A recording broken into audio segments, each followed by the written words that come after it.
하나님의 말씀 함께 봉독하겠습니다. 에스겔서 7장 4절 말씀입니다. 내가 너를 아껴보지 아니하며 긍휼히 여기지도 아니하고 내 행위대로 너를 벌하여 너희의 가정한 일이 너희 중에 나타나게 하리니 너희가 나를 여호와인 줄 알리라. 아멘. 6장과 7장에서 계속해서 하나님께서는 너희가 나를 여호와인 줄 알리라, 이 말씀을 선포하고 계십니다. 그런데 이제 7장에서는 완전히 이스라엘이, 예루살렘이 멸망하게 되었다. 모든 것은 끝이 났다. 그리고 심판의 날이 임박하였다. 굉장히 다급한 목소리로 에스겔 선지자가 말씀을 전거하고 있습니다. 그런데 오늘 이 본문 말씀을 우리가 함께 보면서 한 세 군데에 초점을 맞추어 볼까 합니다. 심판을 받는 것이 무엇 때문인가? 이렇게 임박한 심판을 당하게 된 것이 무엇인가? 심판이라는 것이 구약 역사 속에 이스라엘이라는 한 나라에만 나타난 이례적 사건인가? 그렇다면 우리하고는 상관이 없는 일이지 않습니까? 지나간 역사 속에서 끝난 일이니까요. 그런데 오늘 이 말씀을 보면서 우리가 심판이라는 것은 흘러가는 역사적 사건 속에서의 심판도 있지만은 또 하나님께서 마지막 날에 하실 심판도 있고요. 또 우리 이 개인들이 날마다 당하는 심판도 있습니다. 그런 것들을 한번 다시 깊이 생각해 보면서 말씀을 나누겠습니다. 여호와의 말씀이 또 내게 임하여 가라사대 너 인자야 주 여호와 내가 이스라엘 땅에 대하여 말하노라. 끝났도다. 이 땅 사방의 일이 끝났도다. 이제는 내게 끝이 이르렀나니 내가 내 진노를 너에게 발하여 너의 행위를 국문하고 너의 모든 가정한 일을 보응하리라. 내가 너를 아껴보지 아니하며 긍휼히 여기지도 아니하고 내 행위대로 너를 벌하여 너의 가정한 일이 너희 중에 나타나게 하리니 너희가 나를 여호와인 줄 알리라. 1절부터 4절까지 말씀 보는 가운데 2절과 3절을 보면은 끝났다라는 말이 3번 반복되어지고 있습니다. 그리고 또 6절로 넘어가면은 또 끝났다라는 말이 또 3번 반복되어지면서 도합 끝이 났다라는 말씀이 6번 반복되어지고 있습니다. 이 말씀이 반복되어지는 이유는 하나님께서 확실히 이제 이스라엘을 심판하겠다라는 강력한 표현이시죠. 그런데 이 심판의 원인이 무엇이었던가 보면은 3절에 이렇게 기록되어져 있습니다. 줄을 한번 꺼 보실까요? 너 행위를 국문하고 너희의 행위를 국문하고 너희의 모든 가정한 일을 보응하리라. 그리고 4절에 보면은 이렇게 기록되어져 있죠. 너희의 행위대로 너를 벌하여 너희의 가정한 일이 너희 중에 나타나게 하리니. 그러니까 3절과 4절에서 반복되는 심판의 원인은 타인에게 있는 것이 아니라 나에게 있다는 것입니다. 우리는 이렇게 좀 뭔가 주변에 일이 잘 안 풀릴 때 또는 내 주변에 뭔가 좀 이렇게 잘못된 일이 많이 발생되어질 때 그 원인을 타인이나 또는 상황에서 찾으려고 하는 그런 특성을 가지고 있는데, 사실은 우리가 고난을 당하거나 우리가 힘든 상황을 만나게 되면은 제일 먼저 자신을 돌아보는 그러한 우리 모든 성도가 되어야 될 줄로 믿습니다. 오늘 여기 보니까 하나님께서 끝났다라고 말씀하시면서 심판하겠다라고 말씀하시면서 그 원인이 무엇인가에 대해서는 너의 행위라는 것을 굉장히 많이 강조하고 있습니다. 너희 행위라는 말씀이 3절, 4절, 8절, 9절, 16절, 27절 이 본문 속에서 여러 번 반복되어지고 있으니만큼 우리가 오늘 아까 잠시 이 설교 말씀 들어가기 전에 심판은 매일매일 계속된다는 겁니다. 이게 무슨 말씀인가 하면은 오늘 돌아가신 분이 있고요. 어제 돌아가신 분도 있고요. 내일 돌아가실 분도 있고요. 나날이 사람들은 매일매일 죽습니다. 그럼 사람이 매일매일 죽는다는 것은 누군지는 모르지만 그 개인은 그날이 하나님에게 심판받는 날이지 않습니까? 그러니까 우리가 오늘 죽을지 내일 죽을지 우리는 한치 앞도 내다볼 수 없는 존재인데 나에게는 심판이 멀다. 나는 아직 젊었으니 내 인생은 아직 20, 30년 더 충분히 버틸 수 있으니 심판 나와 관계가 없다. 우리가 이렇게 바라볼 것은 절대 아니라는 것이죠. 그래서 우리가 날마다 오늘 이 말씀을 보면서 생각해야 될 것은 나의 행위가 하나님 보시기에 온전한가? 임박한 심판이 있다 할지라도 나는 괜찮은가? 그렇게 우리가 하나님 앞에서 담대하게 고백할 수 있다면은 우리는 참 이 땅에서의 삶을 아름답게 살아온 거죠. 그리고 참 우리는 하나님과 온전한 동행을 했다고 볼 수가 있겠습니다. 그런데 그럴 수 있는 사람이 과연 얼마나 될까요?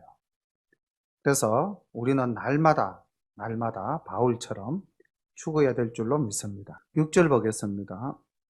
5절부터 다시 한 말씀 보겠습니다. 주 여호와께서 가라사대 재앙이로다 비상한 재앙이로다 볼지어다 임박하도다 끝이 났도다 끝이 났도다 끝이 너를 치러 일어났나니 볼지어다 임박하도다 이 땅 금이나 정한 재앙이 내게 임하도다 때가 이르렀고 날이 가까웠으니 요란한 날이요 산에서 즐거이 부르는 날이 아니로다 이제 내가 속히 분을 내게 쏟고 내 진노를 내게 이루어서 너희의 행위대로 너를 심판하여 너희의 모든 가정한 일을 내게 보응하되 내가 너를 아껴보지 아니하며 긍휼히 여기지도 아니하고 너희의 행위대로 너를 벌하며 너희의 가정한 일이 너희 중에 나타나게 하리니 나 여호와가 치는 줄을 내가 알리라.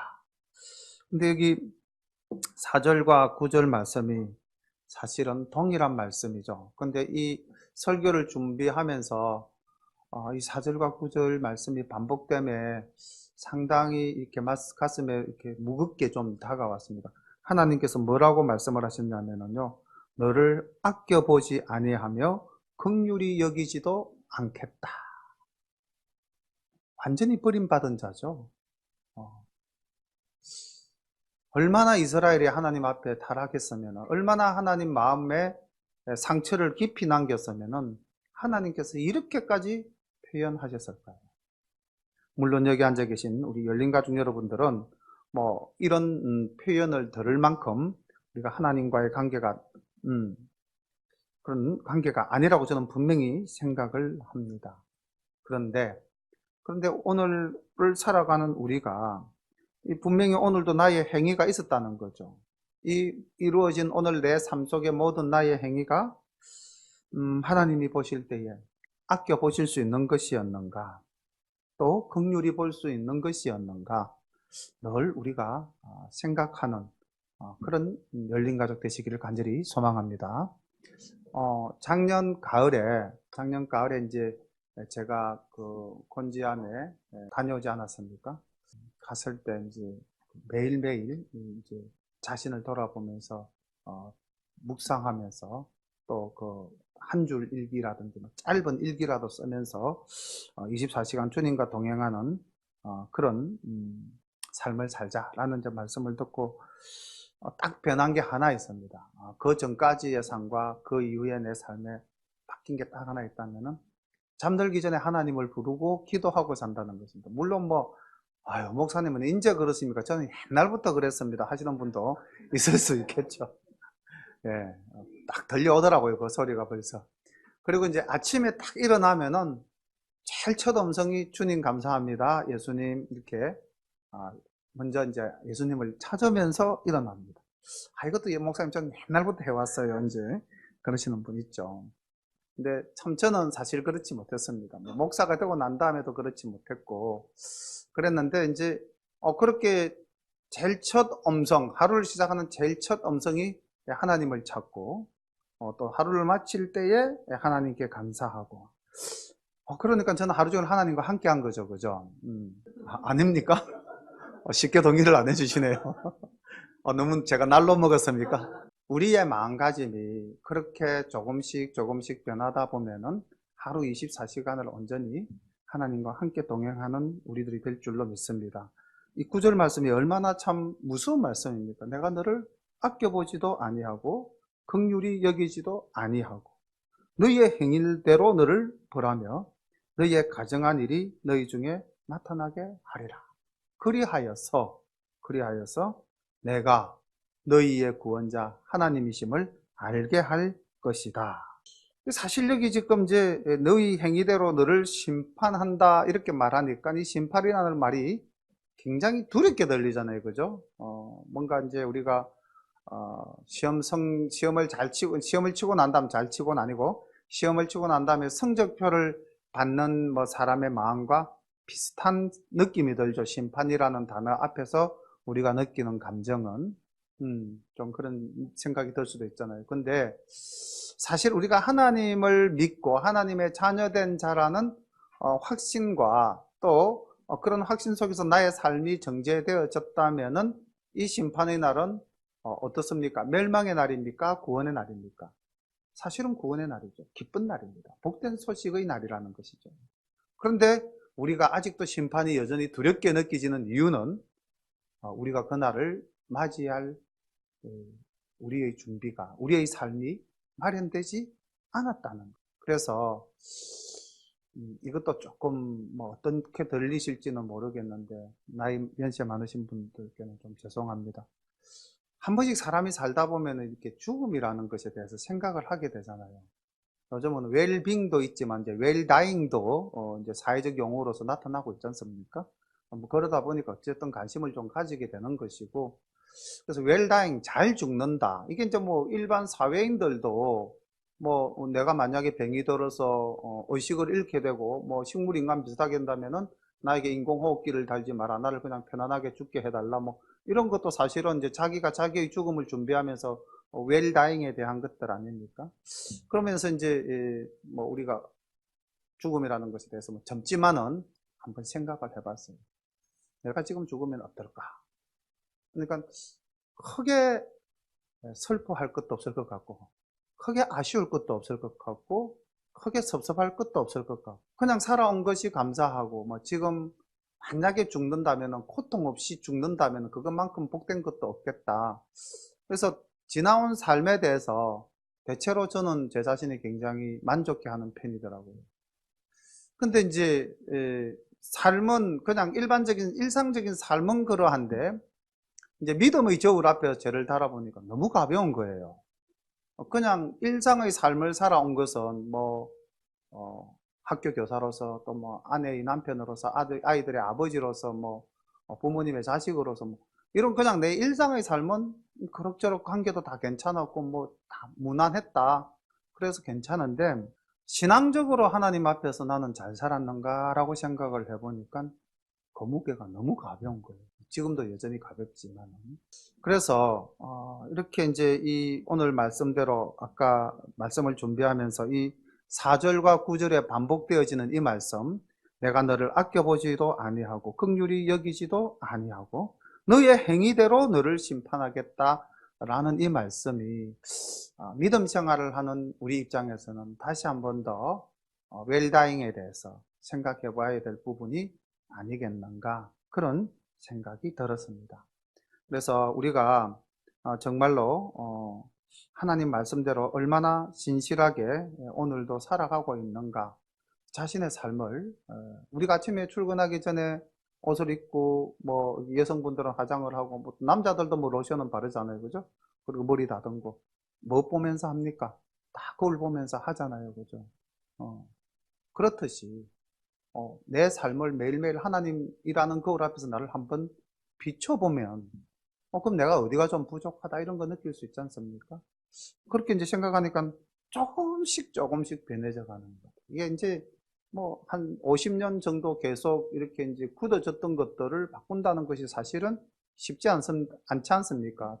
특히 또 자기의 그 가치관을 바꾼다는 건 정말 쉬운 일 아니거든요. 우리가 성경에서 나이 든 분들은 참 지혜로운 분들이다, 이렇게 이제 긍정적으로 보는데, 그리고 또 한때는 우리나라도 농경사회일 때는 나이가 많으신 분들은 농사의 경험이 많으니까 때를 알고 작물을 알고, 그래서 그 노인의 지혜가 참 존중받았던 것 아니었겠습니까? 그런데 현대 사회는 그렇지 않잖아요. 날마다 정보가 쏟아져 나오고 또 물질 문명은 급속도로 발달되어 가니까 나이가 든다는 것은 이제 모든 일에 점점 서툴러지기 시작하고, 나이가 든다는 것은 과거의 생각에 집착하는 경향성이 강해지고, 그러다 보니까 우리가 이제 나이가 드니까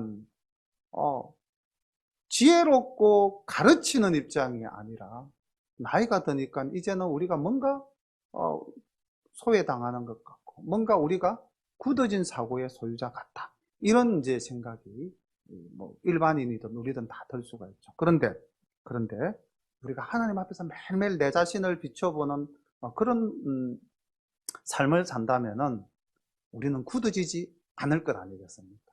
날마다 변하려고 노력하는 것이고, 그것이 결국 사회적 지식이나 뭐 사회적 물질 문명을 다루는 데에 우리가 뭐 익숙해지진 않더라도, 적어도 하나님과 나와의 그 영적 관계 속에서는 우리는 날마다 새로워질 수 있지 않겠는가, 그런 생각을 해봅니다. 그래서 우리가 하나님께서 이 4절 9절에서 반복하셨던 이 말씀이 우리에게는 정말 큰 교훈이 되는 말씀이 되고, 우리에게는 거울이 되는 말씀이 되어야 될 줄로 믿습니다. 결코 우리를 심판하신다, 그래서 우리가 두려워하고 떨면서 받아들여야 될 말씀이 아니라, 우리가 날마다 새로워질 수 있는 그런 계기를 마련해 주시는 하나님의 말씀이다.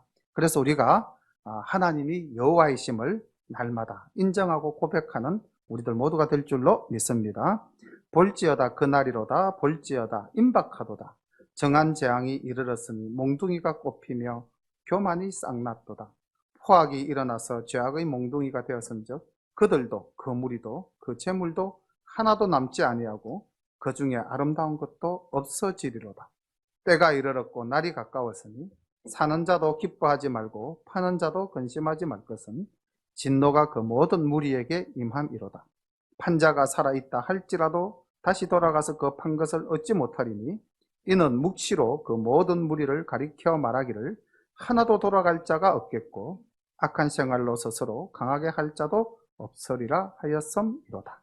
그래서 1절부터 13절까지의 말씀은 하나님은 반드시 너희들을 심판한다, 그 심판이 임박했다, 이렇게 경고하시면서 너희들의 행위대로 내가 너희들을 심판하겠다, 그리고 내가 너희들을 아끼지도 아니하고 긍휼히 여기지도 않겠다.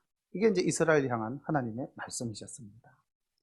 그럼 이제 이렇게 심판을 받는 이 이스라엘 사람들의 모습을 이제 14절부터 27절까지 그려내고 있는데, 함께 또 말씀을 보면서 은혜를 나누겠습니다.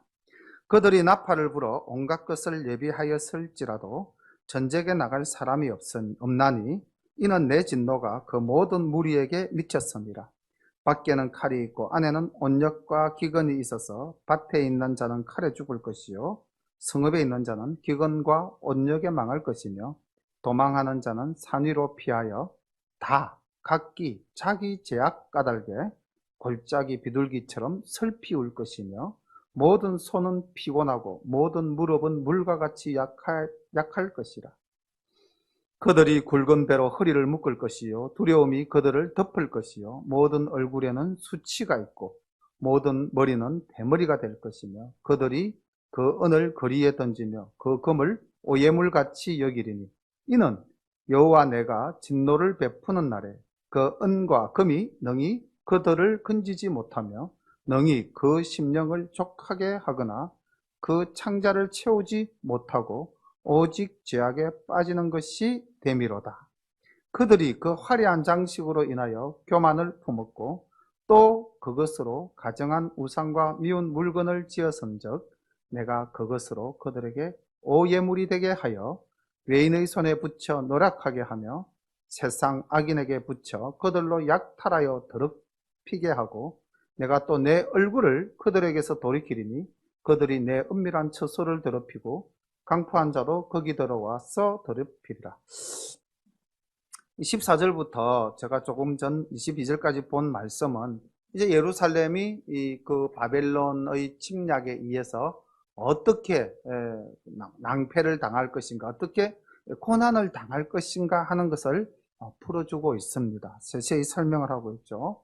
칼로서 심판하시고, 온역으로 심판하시고, 기근으로 심판한다. 그런데 또 16절에 보니까 다 자기 죄악 까닭에 이러한 심판을 받게 된다는 것이죠. 그리고 이 심판이 임할 때에 네가 아무리 네가 가진 것으로서 그 심판을 피하고자 하여도 이 심판은 피할 수가 없다는 것입니다. 우리는 여기 이제 19절부터 이제 나오는 말씀을 보면은 우리는 흔히 이제 이렇게 좀 생각을 많이 하죠. 오늘날이 이렇게 그 자본주의 사회고 특히 우리나라가, 그리고 물질이라는 것이 이 삶의 중심이 되어져 있는 그런 시대를 살다 보니까 돈이면 모든 것이 다 해결된다, 이런 사고가 거의 이제 일반화되어져 있는 것 같습니다. 학교에서도 아이들이 이 돈이라는 것에 대해서는 굉장히 민감한 반응들을 보이죠. 그래서 모든 이들의 사고방식 속에는 그 돈이라는 것이 딱 중심에 자리 잡혀 있는 것 같아요. 자, 그러면은 우리가 하나님의 심판도 돈이면 다 해결할 수 있다, 가능할까요? 우리가 교회 학교 아이들 옛날에 가르치면서 이런 찬양 불렀죠. 돈으로도 못 가요 하나님 나라, 이런 우리 복음송 있었지 않습니까? 돈 가지고 갈 수가 없는 곳이 하나님 나라라는. 여기 지금 하나님께서 진노를 베푸는 날에 그 은과 금이 능히 그들을 건지지 못한다, 분명히 하나님은 말씀하셨죠. 그런데 이때가 언제냐면요, 지금으로부터 벌써 BC 586년이니까 2600년 전이지 않습니까? 2600년 전에 하나님께서 말씀하시기를 너희들의 삶의 문제에 심판을 당하는 날 너희들은 돈으로서 그것을 도저히 해결할 수 없다. 이번에 우리가 태풍이라는 것을 우리도 당했지만은 이웃나라 일본이 당하는 것을 보지 않았습니까? 자, 태풍이 올 때 우리가 돈 가졌다고 해서 그 태풍을 가로막아낼 수가 있나요? 아예 목사님 돈이 많으면은 튼튼한 집에 살아서 우리가 피할 수 있습니다. 물론 그 개인은 잠깐 그럴 수는 있을런지는 모르지만 정말 더 큰 재해가 온다면은 내가 가진 물질로서 막아낼 수가 없는 일들이 너무너무 많지 않습니까? 하나님의 심판은 우리가 가진 것으로서 도저히 해결할 수 없는 그런 것이라는 거죠. 그런데 우리는 여전히 물질에 사로잡혀 있었던 거예요. 여기도 보니까 이스라엘 백성들도 그랬던 것 같아요. 물질을 가진 자들은 여기 보니까 이렇게 기록되어져 있습니다. 모든 문제를 해결할 것이라고 생각했던 것 같아요. 물질을 가지고 그들은 구원을 받을 수 있을 것이라고 생각하였고, 물질을 가지고 그들은 심령이 만족할 것이라고 생각했고, 물질을 가지고 자기들의 배를 다 채울 수 있을 것이라고 생각했는데 하나님은 그게 아니라는 것입니다. 그래서 이스라엘 백성들은 20절에 보니까 그 물질을 가지고 그들은 화려한 장식을 꾸몄고, 그 물질을 가지고 그들은 교만하였고, 심지어는 그 물질을 가지고 우상을 만들었다. 오늘날 물질을 가지고 우상을 만들진 않지만은 지금 여기서 나타난 장면과 좀 비슷하지 않습니까? 우리도 오늘날 물질을 가지고 어떻게 합니까? 화려하게 장식하죠. 집을 화려하게, 옷을 화려하게, 차를 큰 거 화려한 것으로 이렇게 가고 있지 않습니까? 그러면서 그 마음에 뭐가 들어가 있습니까? 교만을 품었다. 물질이 자기를 지배하니까 나는 모든 것을 다 갖추었고 나는 모든 것 위에 있어, 이렇게 이제 교만하게 되어져 버렸다는 것이죠. 나중에는 어떻게 되느냐? 그 물질이 우상이 되는 거예요. 오늘날 이 시대가 그런 시대로 향하여 달려가고 있는 것 같다. 이스라엘이 그러했다는 겁니다. 그리고 그들은 하나님을 떠났다는 것이죠. 현실에 집착하고 하나님을 부정했다는 것입니다. 그것이 각기 자기 행한 대로의 중심 내용들이라는 것입니다. 하나님께서는 그것들을 다 헛되게 만들어버리겠다. 너희들이 가졌다고 생각하는 그 모든 것들 내가 하루 저녁에 다 엎어버릴 수 있어. 이게 하나님이시라는 것이죠. 잠깐 조금 전에 태풍 말씀드렸지만은 농부가 아무리 힘들어 농사를 지어도 태풍이 와서 싹 썰어버리면은 그건 그냥 물거품으로 끝나버리지 않습니까? 안타깝지만 우리의 삶이 그러하다는 것입니다. 23절부터 말씀을 봅니다. 너는 쇠사슬을 만들라. 이는 피 흘리는 죄가 그 땅에 가득하고 강포가 그 성읍에 찼음이라. 내가 극히 악한 이방인으로 이르러 그 집을 점령하게 하고 악한 자의 교만을 거치게 하리니 그 성소가 더럽힘을 당하리라. 패망이 이르리니 그들이 평강을 구하여도 없을 것이라. 환난에 환난이 더하고 소문에 소문이 더할 때에 그들이 선지자에게 묵시를 구하나 헛될 것이며 제사장에게는 율법이 없어질 것이요 장로에게는 모략이 없어질 것이며 왕은 애통하고 방백은 놀람을 옷 입듯이 하며 거민의 손은 떨리리라. 내가 그 행위대로 그들에게 갚고 그 죄악대로 그들을 국문한즉 그들이 나를 여호와인 줄 알리라. 꼭 심판을 당해봐야, 매운맛을 봐야 우리가 하나님이 계시는구나 이렇게 고백하면 안 된다는 겁니다. 우리는 그 이전에 여호와 하나님이 나와 함께 하심을 감사하며 고백하며 찬양하며 그런 삶을 살아야 되지 않겠습니까?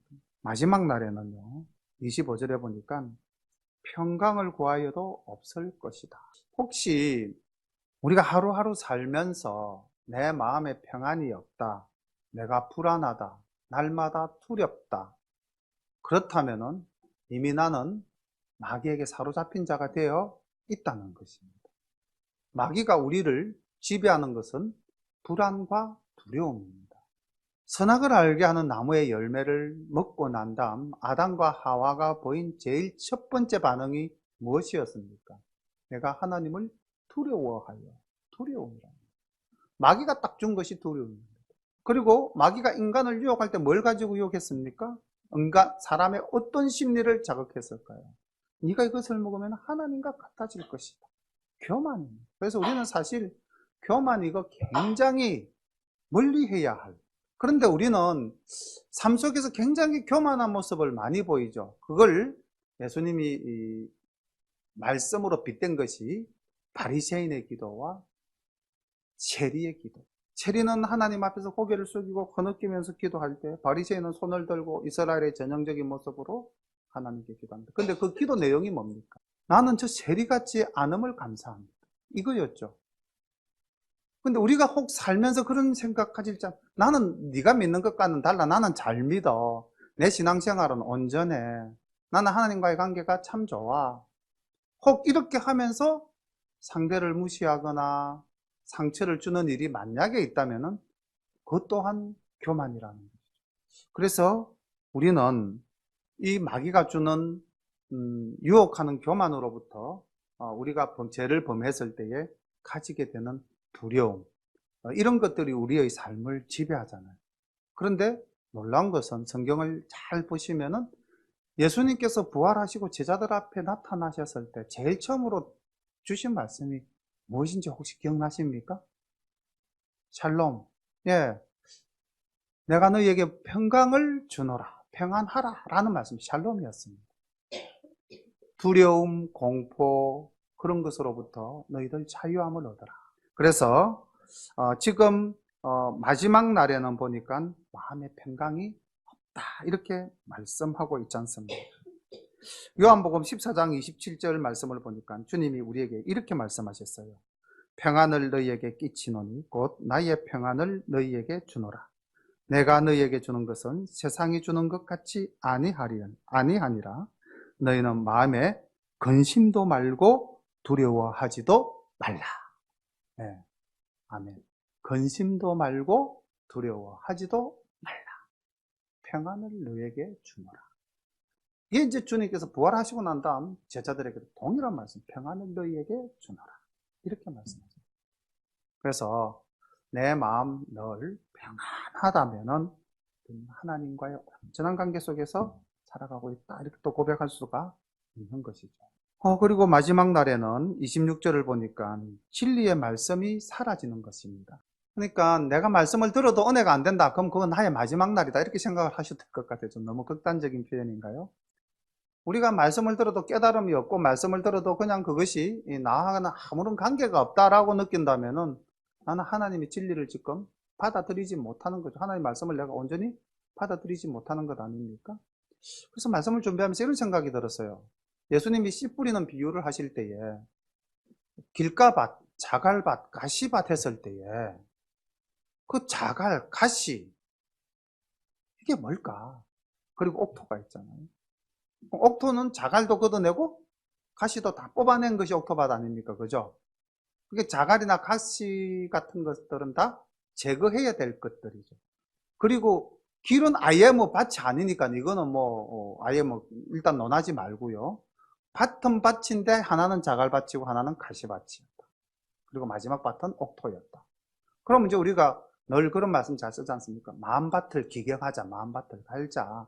그럼 마음밭을 간다는 게 뭡니까? 결국 내 마음속에 있는 돌을 걷어내고 내 마음속에 있는 가시를 걷어내는 것이잖아요.